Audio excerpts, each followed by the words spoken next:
Janabheri news కి స్వాగతం. Bulletin లో ముందుగా హెడ్లైన్స్.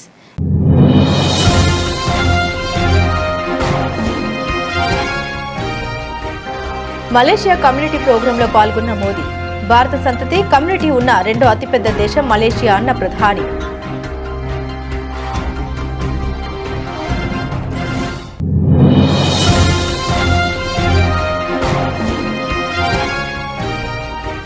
కేంద్రం నిధులతోనే తెలంగాణ అభివృద్ధి సాధ్యమన్న మహారాష్ట్ర సీఎం.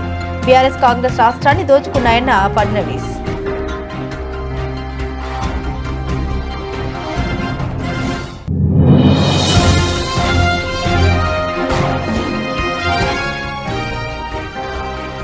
కేంద్ర రాష్ట్ర ప్రభుత్వాలపై మాజీ మంత్రి కేటీఆర్ కీలక వ్యాఖ్యలు. అబద్దాలు చెప్పి అధికారంలోకి వచ్చారని విమర్శలు.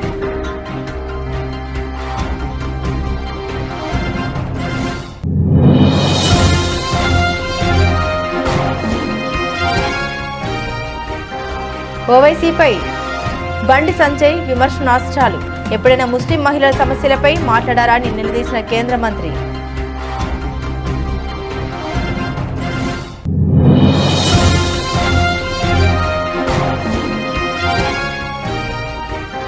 చంద్రబాబుకు కూడా చిక్కిపోయిందేమో. ఏపీ సీఎంపై YCP MLC Botsa Satyanarayana fire.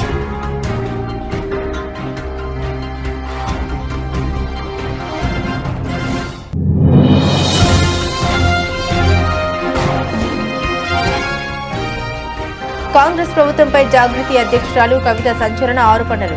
బ్యాక్డోర్లో backlog పోస్టుల రిక్రూట్మెంట్ జరుగుతున్నాయని వ్యాఖ్య.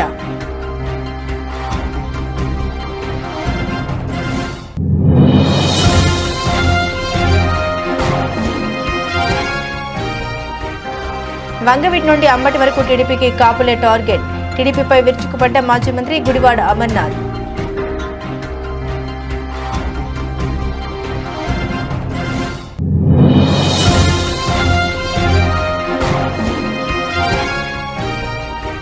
టీ20 ప్రపంచ కప్ 2026లో భారత్ బోని. తొలి మ్యాచ్లో అమెరికాపై 29 పరుగుల తేడాతో విజయం.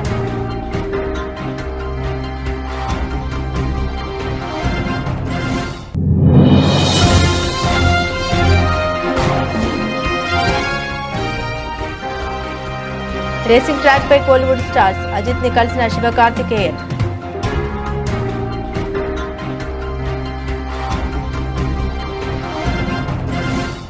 మలేషియా ప్రధాని అన్వర్ ఇబ్రహీం తాను ఎప్పటి నుండో స్నేహితులమని ప్రధానమంత్రి నరేంద్ర మోదీ అన్నారు. ఆయన ప్రధాని కాకముందు నుండే తనకు పరిచయం ఉందని అన్నారు. 2 రోజుల పర్యటనలో భాగంగా మలేషియా చేరుకున్న ప్రధాని నరేంద్ర మోదీ అక్కడి కమ్యూనిటీ ప్రోగ్రాంలో పాల్గొన్నారు. ఆ దేశ ప్రధాని అన్వర్ ఇబ్రహీం, మోదీ ఇద్దరు ఒకే కారులో కలిసి కమ్యూనిటీ ప్రోగ్రాం వేదిక వద్దకు చేరుకున్నారు. ఈ సందర్భంగా మోదీ మాట్లాడారు. భారత సంతతి సమాజం ఉన్న రెండో అతిపెద్ద దేశం మలేషియా అన్నారు. రోటీ కనే, మలబార్ పరోటా, కొబ్బరి, సుగంధ ద్రవ్యాలు వంటి పదార్థాలు కొచ్చిలో ఉన్న, కౌలాలంపూర్లో ఉన్న వీటి రుచులు ఇరు దేశాల ప్రజలకు సుపరిచితమే అన్నారు. మలేషియా ప్రధాని మంచి సింగర్ అని ప్రధాని మోదీ గుర్తు చేశారు. ఇటీవల ఆయన పాడిన ఒక భారతీయ పాట వీడియో వైరల్ అయిందని గుర్తు చేశారు. When we met in 2015, I spoke to you about India's potential.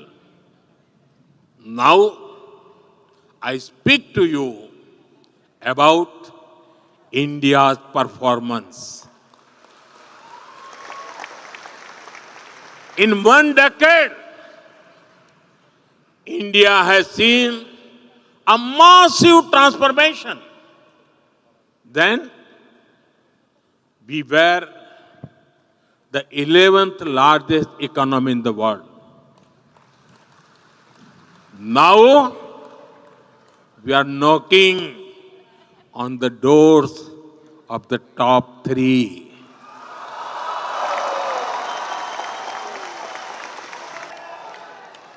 We are also the world's fastest growing major economy.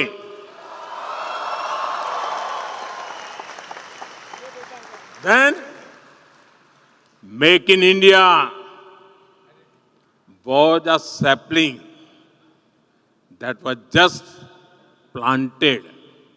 Now, India is the world's second largest mobile manufacturer.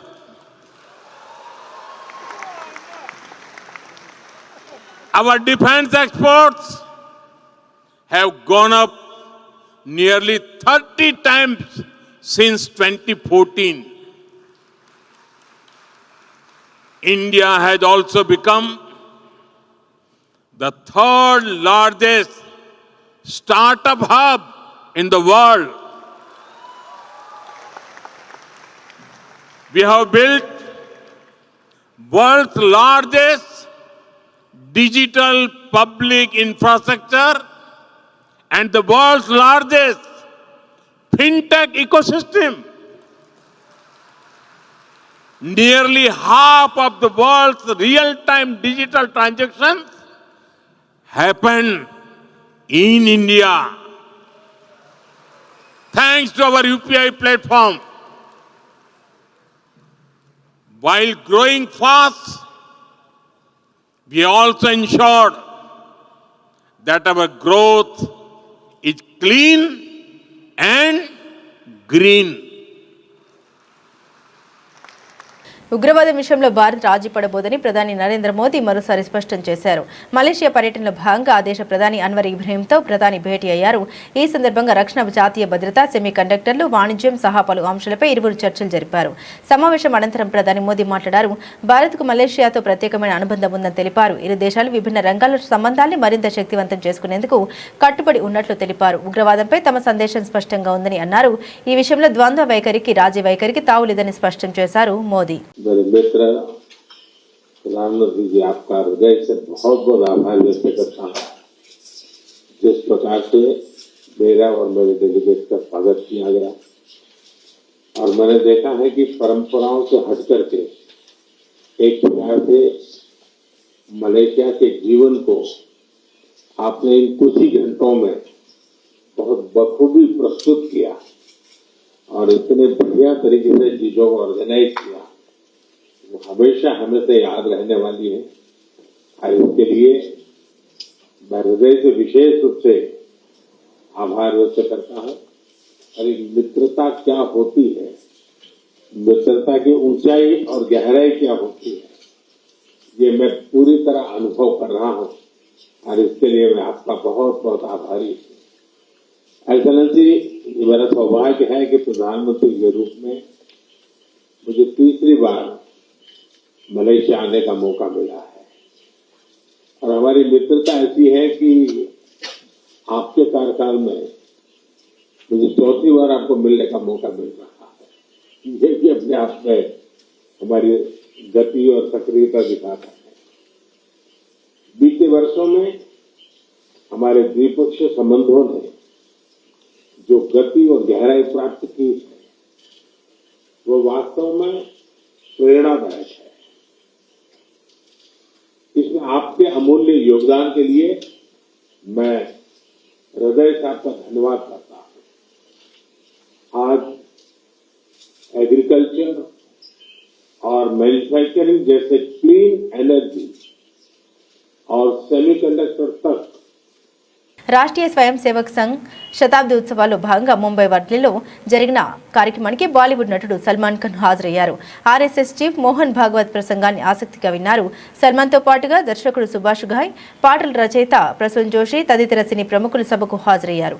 ఈ సందర్భంగా సల్మాన్తో ఫోటోలు దిగేందుకు పలువురు ఉత్సాహం చూపారు.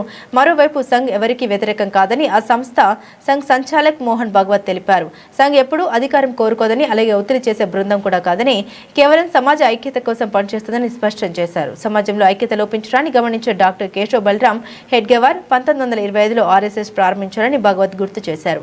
సమాజ ఐక్యత లక్ష్యం తప్ప ఆర్ఎస్ఎస్ కు మరో అజెండా లేదన్నారు. अब अंग्रेजी भाषा संघ के पद्धति का अंग कभी नहीं बनेगी, क्योंकि वो भारतीय भाषा नहीं है. हमको भारतीय लोगों में काम करना है और वो आज हिंदी या अपनी मातृभाषा भूलकर अंग्रेजी में बात कर सकते हैं, लेकिन उनकी मातृभाषा बदलती नहीं. परंतु जहां अंग्रेजी आवश्यक है वहां हम उसका उपयोग करते हैं. कोई किसी भाषा से हमारा झगड़ा नहीं है. हम जो है वो हमको बने रहना है. हम अंग्रेजी ऐसी बोले कि अंग्रेज लोग हमारा भाषण सुनने के लिए टिकट खरीद कर उपस्थित रहे, ऐसी अंग्रेजी हमको आनी चाहिए. परंतु इसका मतलब हम अपनी मातृभाषा भूल जाए ये नहीं है, ये हमारा कहना है. इसलिए अभी बंगलोर में व्याख्यान माला यही कार्यक्रम वहां हुआ. वहां अधिकांश तमिलनाडु, केरल, बंगलो यानी कर्नाटक, आंध्र, 4-5 प्रांतों के लोग थे।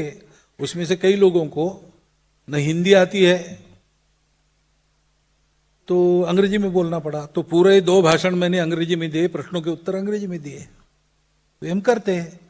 हिंदू स्वयंसेवक संघ है, तो हिंदू स्वयंसेवक संघ में यूके में और अमेरिका में अंग्रेजी में ही चलाना पड़ता है, परंतु फ्रांस में अंग्रेजी नहीं चलती, वहां हिंदी में ही करना पड़ता है। जर्मनी में अंग्रेजी नहीं चलती, वहां हिंदी में ही करना पड़ता है।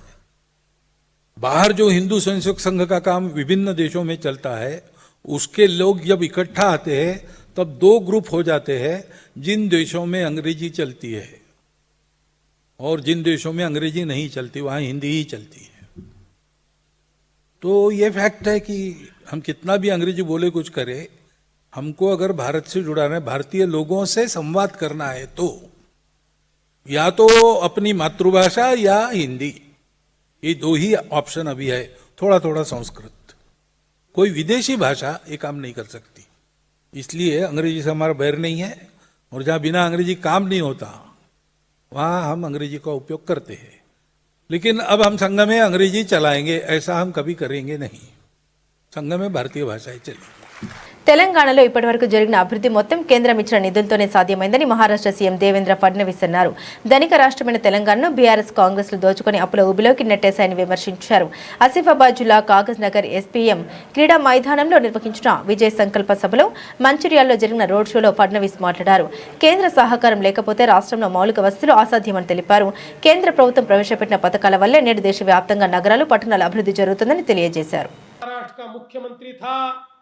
2015 में तेलंगाना के मुख्यमंत्री चंद्रशेखर राव साहब मेरे पास आए और उन्होंने मुझे निवेदन किया कि हमको गोदावरी का पानी दीजिए, गोदावरी का पानी मिलेगा तो हमारा तेलंगाना सुजलाम सुफलाम होगा। 25 सालों से पुराने आंध्र प्रदेश का और महाराष्ट्र का झगड़ा चलता था। महाराष्ट्र कहता था हम पानी नहीं देंगे क्योंकि हमारा गढ़चिरौली डूब जाएगा। आंध्र प्रदेश कहता था हमको पानी दीजिए। लगातार ये झगड़ा 20-25 साल तक चलता रहा, लेकिन पानी नहीं मिला। मैंने चंद्रशेखर राव साहब को कहा कि देखिए आप हमारे पड़ोसी हैं, ये भारत एक देश है, हम झगड़ना नहीं चाहते। तेलंगाना में रहने वाले लोग भी मेरे भारत के लोग हैं, अगर उन्हें पानी मिलता है तो मुझे बहुत खुशी है, मैं पानी देने को तैयार हूं।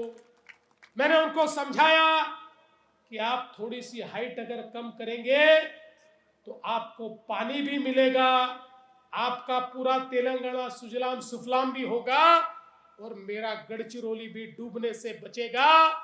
और उसके बाद हमने समझौता किया और देश के इतिहास में पहली बार ऐसा हुआ, बिना किसी झगड़े के मैंने मुख्यमंत्री के तौर पर तेलंगाना को पानी देने का निर्णय किया। आज जो तेलंगाना में इरिगेशन आप लोग देख रहे हैं, तेलंगाना के कोने कोने में पानी पहुंचा है, वो केवल हमारे कारण पहुंच पाया क्योंकि हमने उस समय ये कहा ये भारत देश एक है।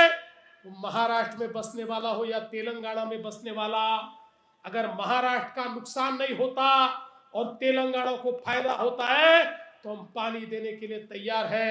आज वो पानी तेलंगाना के कोने कोने तक पहुंच रहा है।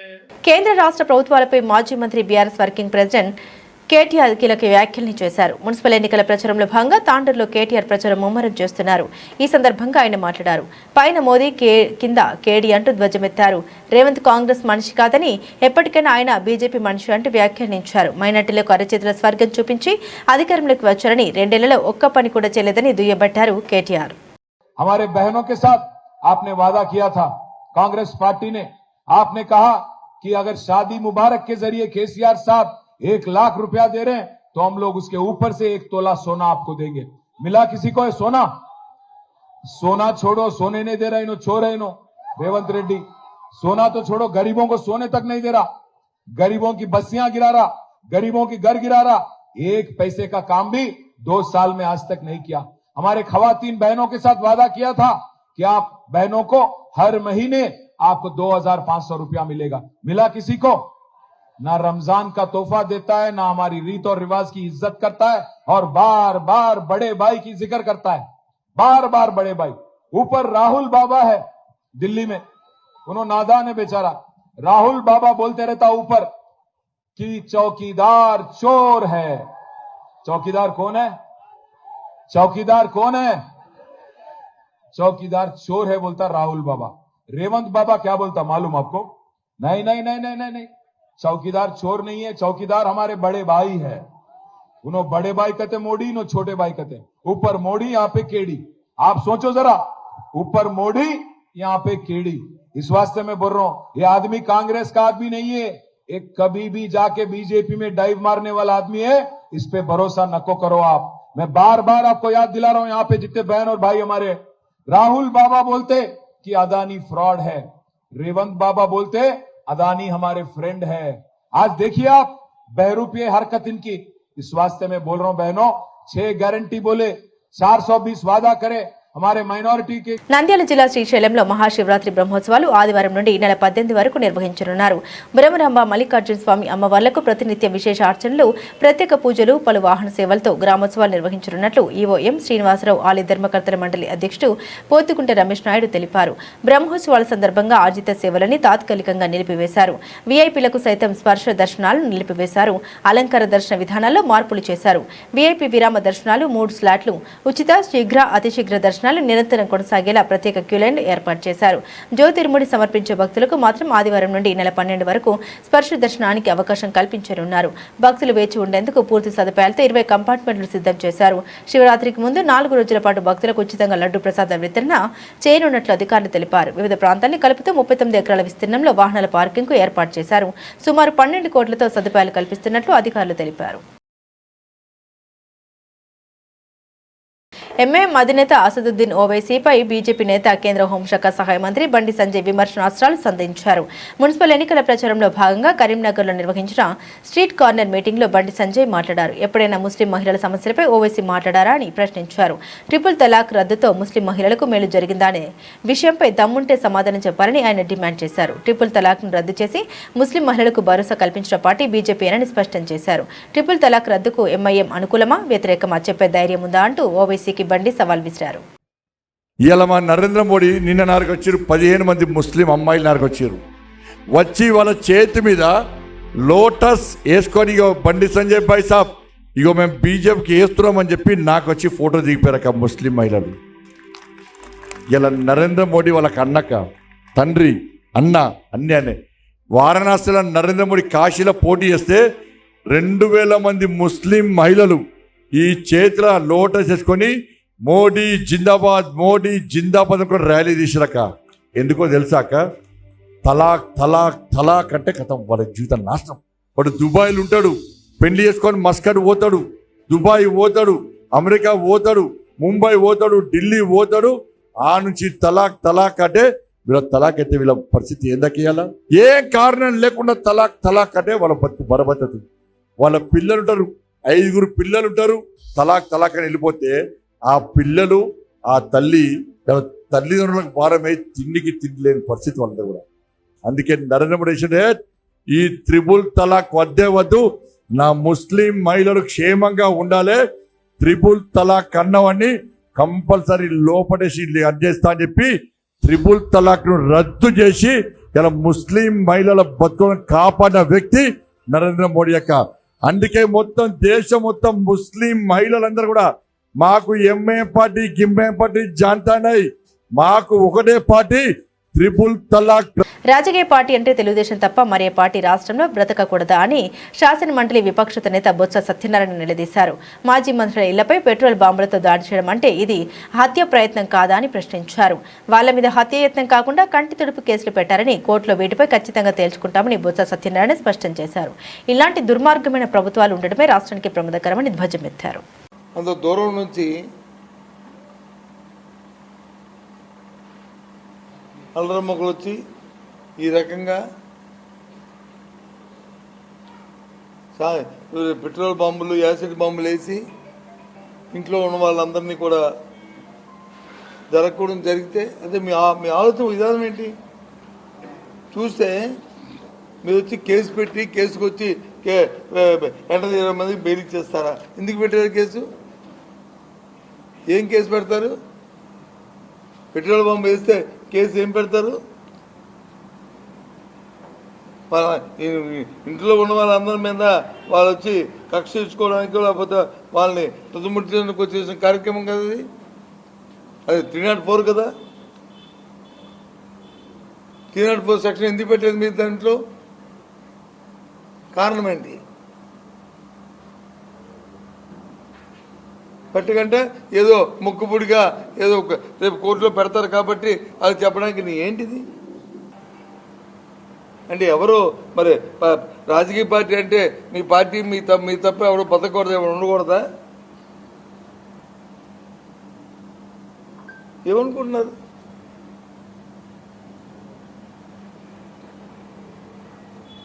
సహజ తెలంగాణ జాగృతి అధ్యక్షురాలు కల్వకుంట్ల కవిత సంచలన ఆరోపణ చేశారు. బ్యాక్ డోర్ లో బ్యాక్లాగ్ పోస్టుల రిక్రూట్మెంట్ జరుగుతున్నాయని తెలిపారు. ఈ నెల 9, 10 తేదీల్లో పెద్ద ఎత్తున మున్సిపల్ రెవెన్యూ, ఇరిగేషన్, విద్యుత్ తదితర శాఖల్లో ఉద్యోగాల భర్తీకి సర్కార్ ప్రయత్నాలు చేపడుతున్నట్లు పేర్కొన్నారు. ఒక్కో ఉద్యోగానికి లక్షల్లో వసూలు చేస్తున్నారని నిరుద్యోగులు ఆవేదన వ్యక్తం చేస్తున్నారని కవిత తెలిపారు. జిల్లా స్థాయిలో దొడ్డిదారిన అక్రమ నియామకాలు జరుగుతున్నాయన్నారు. లక్షలాది మంది నిరుద్యోగులకు అన్యాయం చేస్తుందంటూ కాంగ్రెస్ ప్రభుత్వంపై విరుచుకుపడ్డారు. ఇంటింటికి తిరిగి కాంగ్రెస్ ను అధికారంలోకి తెచ్చిన నిరుద్యోగులు యువత నోట్లో మట్టి కొడుతున్నారు ఆగ్రహం వ్యక్తం చేస్తున్నారు. జై తెలంగాణ. అందరికీ నమస్కారం. మన రాష్ట్రంలో చూస్తున్నాం రోజు రోజుకి అన్ఎంప్లాయ్మెంట్ రేట్ పెరిగిపోవడము, యూత్ అందరు కూడా ఒక రకమైనటువంటి నిర్వేదంతోని, ఒక రకమైనటువంటి డిసప్పాయింట్మెంట్తోని ఎప్పుడు గవర్నమెంట్ జాబ్స్ వస్తాయి, ఎప్పుడు క్లారిటీగా మేము ఎగ్జామ్స్ రాయొచ్చు అనేటటువంటి ఆలోచనలో ఉన్నారు. పాపం చాలా మంది ఎస్పెషలీ గ్రామాలలో ఉండేటటువంటి యువమిత్రులు అందరూ కూడా వారి వారి కుటుంబాలను వదిలేసి, తల్లిదండ్రులను వదిలేసి, ఆ చిన్నపాటి వ్యవసాయం మీద వచ్చేటటువంటి డబ్బు తీసుకొని వచ్చి హైదరాబాద్లలో, దిల్సుఖ్ నగర్లో, అశోక్ నగర్లో, కేపీహెచ్బిలో ఇట్లా ట్రైనింగ్ సెంటర్స్లో ఉంటూ కోచింగ్ తీసుకుంటూ వాళ్ళు ప్రయత్నం చేస్తూ ఉంటారు. ఈ యొక్క అంశం మనం గమనిస్తూనే వస్తున్నాం. తెలంగాణ రాష్ట్రం వచ్చినాక ఈ పరిస్థితి మారుతుంది అనుకొని అనేక మంది యువత అంతా కూడా తెలంగాణ ఉద్యమంలో చాలా బలంగా కొట్లాడినారు. తెలంగాణ రాష్ట్రం వచ్చినాక ఏమైంది? చిన్నపాటి ఎగ్జామ్స్ మనం వేసినాం తప్పితే మెయిన్ ఎగ్జామ్స్ కానీ లేకపోతే ఒక పద్ధతి ప్రకారం, ఒక క్రమ పద్ధతిలో ఇగో ఈ మంత్లో ఈ ఎగ్జామ్ ఉంటుంది, ఈ మంత్లో ఈ ఎగ్జామ్ ఉంటుంది, ఈ తర్వాత దీనికి ప్రిపేర్ కావచ్చు, లేకపోతే ఒకటే విద్యార్థి 3-4 పరీక్షలు రాసేటటువంటి కేపబిలిటీ ఉన్న వాళ్ళకు కూడా వాళ్ళకి అట్లా అవకాశం ఇవ్వలే. మనం ఒక్కొక్క రోజు 2 ఎగ్జాములు పెట్టడం, ప్రతిదాన్ని మేము మార్చే ప్రయత్నం చేయడం, ఇట్లా చాలా జరిగినాయి. అయితే ఈ కన్ఫ్యూజన్ అంతా కూడా యువమిత్రులు ఆ కోపాన్ని అంతా, ఆవేదన అంతా, ఆక్రోశాన్ని అంతా కూడా ఈ బీఆర్ఎస్ పోతే మన కాంగ్రెస్ వస్తే న్యాయం జరుగుతుందని చెప్పి వంగవీటి రంగ హత్య నుండి అంబటి రాంబాబుపై దాడి వరకు కాపు నేతల్ని టీడీపీ ప్రభుత్వాలు టార్గెట్ చేస్తూనే ఉన్నాయని మాజీ మంత్రి గుడివాడ అమర్నాథ్, మాజీ ఎమ్మెల్యే కరణం ధర్మశ్రీ ఆరోపించారు. లడ్డు నెయ్యి వ్యవహారంలో కొవ్వు ఆరోపణ చేసిన దొరికిపోయిన ప్రభుత్వ పెద్దలు ప్రశ్నించిన అంబటి రాంబాబు ఇంటిపై దాడులకు దిగారని తెలిపారు. అంబటి రాంబాబుపై ఆయన కుటుంబ సభ్యులపై జరిగిన దాడిని రాష్ట్రంలోని కాపులంతా ఖండిస్తున్నారని అన్నారు. వచ్చేది వైఎస్ఆర్సీపీ ప్రభుత్వమేనని, వడ్డీతో కలిపి తిరిగి చెల్లించడం ఖాయమని గుడివాడ అమర్నాథ్, కరణం ధర్మశ్రీ తెలిపారు. అంబటి రాంబాబు గారి మీద జరిగినటువంటి హత్యాయత్నం ఏదైతే ఉందో అది పెమ్మసాని గారి ఆదేశాల మేరకు మన గల్లా మాధవి గారి ఆధ్వర్యంలో, ఆవిడ పర్యవేక్షణలో, పోలీసు వారి సహకారంతో జరిగినటువంటి ఈ హత్యాయత్నాన్ని పార్టీలకు అతీతంగా అందరూ ఖండిస్తుంటే ఆవిడ తిరిగి మరుసటి రోజు ప్రెస్ మీట్ పెట్టి లైవ్ లో బెదిరింపులకు దిగారు. నేను మళ్ళీ వస్తాను, మీ ఇంటికి పరామర్శకి వచ్చే వాళ్ళు ఆస్తులు అమ్ముకోవాలి అని ఆవిడ లైవ్ లో కూర్చుని మా కుటుంబ సభ్యుల్ని ఆవిడ హెచ్చరిస్తున్నారు. ఇండైరెక్ట్ గా మళ్ళీ దాడి చేస్తాను అని చెప్పి మీరు హెచ్చరిస్తున్నారు మమ్మల్ని. మీరేమనుకుంటున్నారు? గల్లా మాధవి గారిని నేను సూటిగా అడుగుతున్నా, మీరు మొదటిసారిగా ఎమ్మెల్యేగా గెలిచారు, మీకింత అధికార అహంకారం పనికి రాదు. మీరు వ్యవస్థల కన్నా పవర్ఫుల్ అనుకుంటున్నారా? న్యాయ వ్యవస్థ కన్నా, పోలీసు వ్యవస్థ కన్నా మీరు పవర్ఫుల్ అనుకుంటున్నారా? మీరు శాసనసభ్యులు కావచ్చు, సీఎం కావచ్చు, మినిస్టర్ కావచ్చు, వ్యవస్థలకు లోబడి పనిచేయాలనే ఇంకితం మీకు లేదా అని నేను ఈ సందర్భంగా నేను ప్రశ్నిస్తున్నాను ఆవిడని. అలాగే ఆఫీసుకి ఇంటికి నిప్పు పెడతారా? ఆఫీస్కి ఇంటికి నిప్పు పెట్టారు, పక్కనున్న ఇళ్లకి ఆ నిప్పు అంటుకుంటే మొత్తం పక్కనిళ్లలో ఉన్నటువంటి సామాన్య ప్రజానికం వాళ్ళకి ఇబ్బంది కలుగుతుందనే విచక్షణ మీరు కోల్పోయారా? కక్షతో మీ కళ్ళు మూసుకుపోయినాయా అని నేను ప్రశ్నిస్తున్నాను. ప్రభుత్వాన్ని గడిచినటువంటి 20 మాసాలుగా ఆయన అనేక వేదికల మీద, అనేక ప్రసంగాల్లో, ఆయన అనేక పత్రికా సమావేశాల్లో ఈ ప్రభుత్వాన్ని, ప్రభుత్వం చేస్తున్నటువంటి కుట్రలను, కుతంత్రాలను, ప్రజలకు చేసినటువంటి మోసాలని ప్రశ్నించినందుకు వారికి ఇచ్చినటువంటి బహుమతి ఇది. గడిచినటువంటి 20 మాసాలుగా కూటమి ప్రభుత్వం వచ్చిన తర్వాత ఇచ్చినటువంటి ఏ ఒక్క హామీని నిలబెట్టుకోక తిరిగి కొత్త ప్రచారాన్ని, తిరుమల లడ్డూకు సంబంధించినటువంటి ప్రచారాన్ని ప్రజల్లోకి తీసుకుని వచ్చి రాజకీయంగా ఒక కుట్ర చేయాలని, తద్వారా రాజకీయంగా లబ్ధి పొందాలని చేసినటువంటి ప్రయత్నంలో భాగంగా ప్రతి ఒక్కరికి కర్మ అనేటువంటిది ఉంటది. ఆ కర్మ అనేటువంటిది రుచి చూపించినప్పుడు మనం చేసినటువంటి పాపాలన్నీ కూడా బయటపడతాయి. అందులో భాగంగానే వారు చేసినటువంటి తప్పుడు ప్రచారం, ఇందులో జంతువుల కొవ్వు కలిసిందని, పంది కొవ్వు కలిసిందని, గొడ్డు కొవ్వు కలిసిందని, ఫిష్ ఆయిల్ కలిసిందని చెప్పి లేనిపోయినటువంటి తప్పుడు ప్రచారాన్ని చేసి తీరా జరిగినటువంటి ఎంక్వైరీలో ఎక్కడా కూడా అటువంటి విషయాలు లేవని చెప్పి అన్ని కమిటీలు రిపోర్ట్ ఇచ్చిన తర్వాత ఎక్కడ ప్రజల నుంచి స్పందన వస్తుంది, మన మీద తిరుగుబాటు వస్తుంది అన్నటువంటి ఉద్దేశంతో ఒక ప్రచారాన్ని తీసుకుని వచ్చారు. జగన్మోహన్ రెడ్డి గారి మీద, వైఎస్ఆర్ కాంగ్రెస్ పార్టీ మీద లేనిపోయినటువంటి ప్రచారాలు చేసి, అందు మీద ఫ్లెక్సీలు వేసి, రాష్ట్రంలో అన్ని ప్రధాన కూడళ్లలో కూడా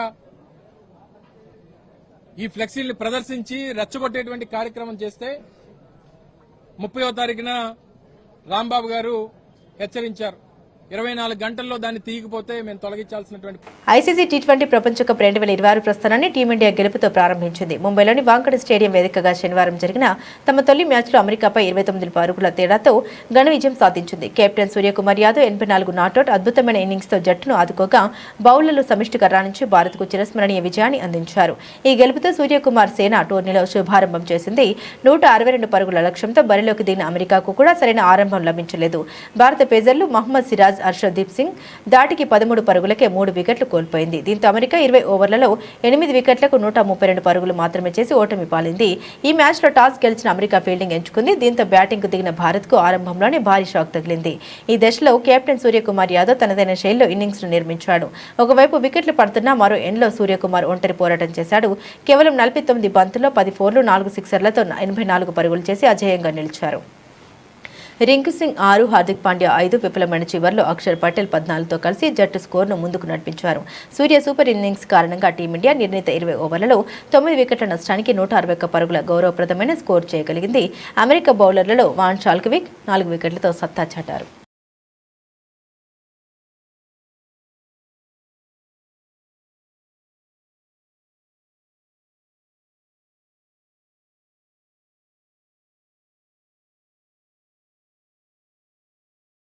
అబుదాబిలోని యాస్ మెరీనా సర్క్యూట్లో జరుగుతున్న యాస్ స్పీడ్ ఫెస్టివల్లో ప్రముఖ నటుడు రేజర్ అజిత్ కుమార్ ను నటుడు శివకార్తికేయన్ మర్యాదపూర్వకంగా కలుసుకున్నారు. అజిత్తో కలిసి దిగిన ఫోటోలను సోషల్ మీడియా వేదికగా పంచుకుంటూ శివకార్తికేయన్ స్పెషల్ పోస్ట్ పెట్టాడు. నిజమైన ఫ్యాషన్, అంకిత భావం, పట్టుదలను ప్రత్యక్షంగా చూశాను.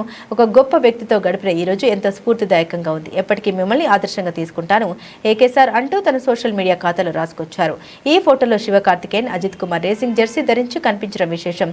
వీరిద్దరూ నవ్వుతూ మాట్లాడుకుంటున్న వీడియోలు, ఫోటోలు చూసి ఫ్యాన్స్ ఖుషి అవుతున్నారు. అజిత్ తన రేసింగ్ టీంతో అంతర్జాతీయ రేసులో బిజీగా ఉండగా ఇటీవలే పరాశక్తి సినిమాతో విజయాన్ని అందుకున్న శివకార్తికేయన్ ఆయనకు మద్దతు తెలపడానికి వెళ్లారు. ఇక శివకార్తికేయన్ నటించిన పరాశక్తి మూవీ సంక్రాంతికి విడుదలై 100 కోట్లకు పైగా వసూలు సాధించింది. బులెటిన్ ముగించే ముందు హెడ్లైన్స్ మరోసారి.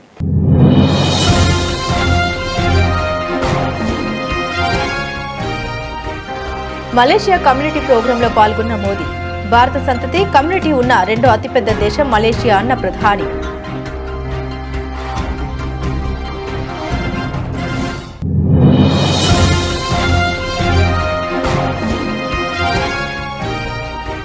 కేంద్రం నిధులతోనే తెలంగాణ అభివృద్ధి సాధ్యమన్న మహారాష్ట్ర సీఎం. బీఆర్ఎస్, కాంగ్రెస్ రాష్ట్రాన్ని దోచుకున్నాయన్న ఫడ్నవీస్.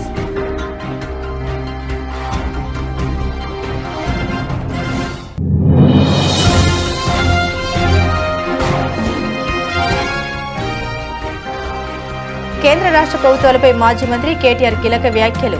అబద్దాలు చెప్పి అధికారంలోకి వచ్చారని విమర్శలు.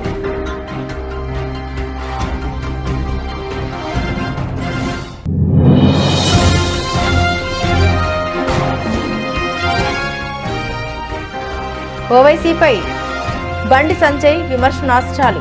ఎప్పుడైనా ముస్లిం మహిళల సమస్యలపై మాట్లాడారా అని నిలదీసిన కేంద్ర మంత్రి.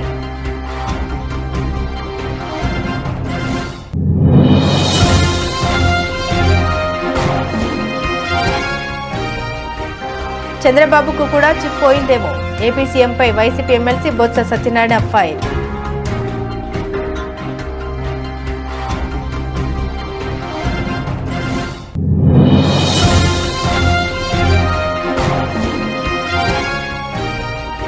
కాంగ్రెస్ ప్రభుత్వంపై జాగృతి అధ్యక్షురాలు కవిత సంచలన ఆరోపణలు. బ్యాక్డోర్లో బ్యాక్లాగ్ పోస్టుల రిక్రూట్మెంట్ జరుగుతున్నాయని వ్యాఖ్య.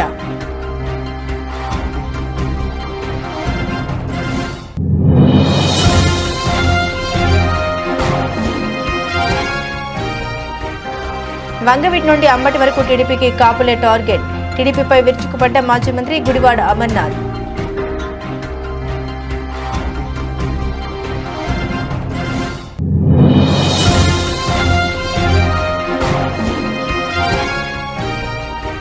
T20 ప్రపంచ కప్ 2026లో భారత్ బోని తొలి మ్యాచ్లో అమెరికాపై 29 పరుగుల తేడాతో విజయం.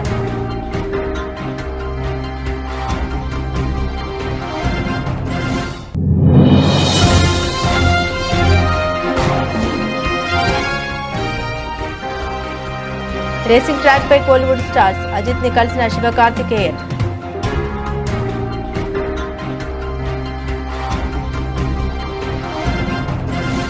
ఇవి బులెటిన్లోని విశేషాలు. తిరిగి మరో బులెటిన్తో మళ్ళీ కలుసుకుందాం. అంతవరకు సెలవు. నమస్కారం.